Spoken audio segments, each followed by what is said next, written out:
L'environnement est un sujet phare de nos sociétés modernes. Les implications et les façons de mettre en œuvre les choix qui s'imposent ne sont pas toujours bien connus. Le Conseil régional d'Aquitaine, s'inscrivant dans la démarche de haute qualité environnementale, est à ce titre exemplaire. L'hôtel de région est en effet certifié ISO 14001 depuis 2004 et ainsi la première région française à être certifiée. On a réduit de 40% les consommations énergétiques. Il y a la flotte de véhicules et puis il y a aussi la façon avec laquelle les services fonctionnent. C'est pour ça qu'on a adopté un plan climat.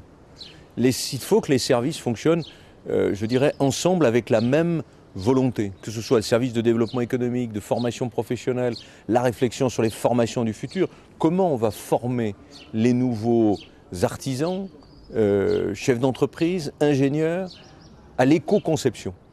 Parmi les missions du Conseil régional, il en est une qui s'inscrit dans la durée. C'est la gestion des aménagements des lycées. Et pour cela, les services n'ont pas ménagé leur peine. Depuis que les régions, et particulièrement l'Aquitaine, je crois qu'on a vraiment pris le problème à bras-le-corps. Aussi bien les constructions que les rénovations, on a vraiment bien avancé. On en est maintenant à faire des extensions et des rénovations de lycées qui ont déjà été traités par la région il y a 15-20 ans. Le lycée Pape Clément de la ville de Pessac, situé près de Bordeaux, en est l'illustration parfaite. La restructuration des bâtiments a été engagée pour un montant de 12,3 millions d'euros et livrée en septembre 2006. Pape Clément, c'est une opération importante, c'est une opération intéressante, mais comme pour tous les autres établissements, c'est-à-dire qu'en restructurant un établissement, en le rénovant, eh bien, on améliore son insertion dans la ville. Et donc l'établissement fonctionne mieux à l'intérieur de la ville, et donc le trait d'union se fait mieux d'une manière générale. La démarche environnementale consiste à bâtir ou à réhabiliter des constructions en ayant comme objectif de maîtriser les impacts des bâtiments sur l'environnement extérieur et de créer à l'intérieur un environnement sain et confortable pour les utilisateurs. Elle implique des choix particuliers quant à la plantation des bâtiments. L'implantation découle directement de la démarche environnementale grâce au mur qui est parallèle à l'avenue du Pont de l'Orient pour protéger l'ensemble de l'établissement des nuisances sonores du roulement des voitures. Et ce mur donne une orientation d'implantation pour les bâtiments de classe qui lui est perpendiculaire et qui permet d'avoir une orientation est-ouest dans le sens de la longueur, donc des ouvertures de classe sud-nord. Une annexe des bâtiments a fait l'objet d'une attention toute particulière. C'est la salle de spectacle. En équilibre sur le mur d'enceinte, elle est le véritable trait d'union entre la ville et le lycée.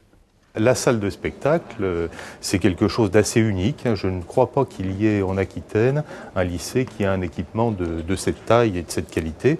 Nous le partageons pendant un certain nombre de jours dans l'année, et bien volontiers avec la ville de Pessac, et même avec des associations locales qui très souvent nous demandent à y accéder, et nous le faisons bien volontiers. Une rue centrale inondée de lumière permet aux salles de classe d'être éclairées des deux côtés, et ainsi des économies d'énergie. Et des économies, il en est question, notamment au niveau du chauffage, car si la chaudière à gaz à condensation est des plus modernes, un puits canadien régule la température au sein du bâtiment central. C'est un apport d'énergie, de thermie qui est complètement gratuite. C'est-à-dire qu'on a deux nappes de 6 tuyaux de 20 cm à peu près, une trentaine de mètres de long, enterrés à 2,50 m de profondeur, qui vient réchauffer le renouvellement d'air et qui peut rafraîchir l'été, étant donné que la stabilité de la température à cette profondeur est de l'ordre de 10-12 degrés. Des idées intéressantes, une reconstruction en accord avec les enjeux environnementaux, mais au fait, qu'en pensent les principaux intéressés ? L'impression positive du lycée tient assez largement à l'architecture de ce nouveau bâtiment et en particulier à l'utilisation des salles de ce nouveau bâtiment. On a des locaux qui sont assez spacieux, qui sont assez bien agencés. Il y a effectivement une configuration d'ensemble qui est assez rationnelle, qui est assez efficace par rapport à nos besoins. On a des dégagements, les élèves peuvent se déplacer dans les couloirs, etc. Ça c'est pratique. On a aussi des petits cabinets de rangement, donc ça c'est pratique. Du coup on a eu des aménagements neufs avec du mobilier neuf, des tableaux neufs, etc. Et effectivement on n'observe pas de dégradation dans les salles de cours parce qu'il y a un respect du coup du cadre. C'est un bâtiment quand même qui est très lumineux, qui baigne dans la lumière. J'ai pu directement faire la différence entre le bâtiment D et les anciens bâtiments. Donc c'est vrai qu'il y a beaucoup plus de clarté, beaucoup plus d'espace dans les salles et donc c'est beaucoup plus pratique. Puisqu'en plus de ça, on a des salles autonomes en bas. C'est des salles de réunion où on peut se réunir et travailler, donc c'est bien. Dans ce bâtiment, on se sent toujours très bien. Il n'y a pas de grande différence de température. Le fait que ce soit un bâtiment assez grand et long, on peut circuler facilement. Il n'y a pas de bouchons. C'est un bon bâtiment, bonne architecture. Et si on compare le séjour qu'on peut faire dans un des anciens bâtiments ou dans le nouveau bâtiment, je crois qu'il n'y a effectivement pas photo. En réalité, l'aspect visuel, l'aspect lumineux est très agréable. Et puis, en ce qui concerne le confort acoustique, ça, c'est tout à fait clair et net. Et c'est très, très important parce qu'on ne se rend pas compte à quel point une bonne acoustique est indispensable à une bonne pédagogie. Et l'ambiance de travail est absolument facilitée par l'architecture. C'est tout à fait nécessaire. Une architecture facilitant le travail du corps enseignant et des élèves. Des lycées parfaitement intégrés au sein de leur ville, c'est là tout l'enjeu des opérations des équipes du Conseil régional.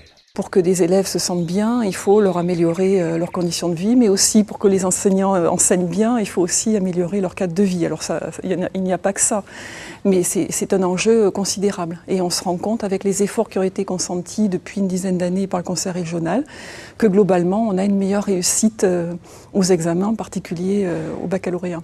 Le lycée Pape Clément est l'un des fers de lance des réalisations entreprises depuis le plan prévisionnel d'investissement numéro 3, débuté en 2001.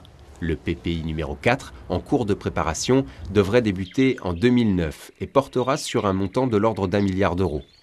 Mais le Conseil régional n'intègre pas une démarche environnementale seulement à quelques ouvrages emblématiques, mais à l'ensemble des opérations dont il assure la maîtrise d'ouvrage, quelle qu'en soit l'importance.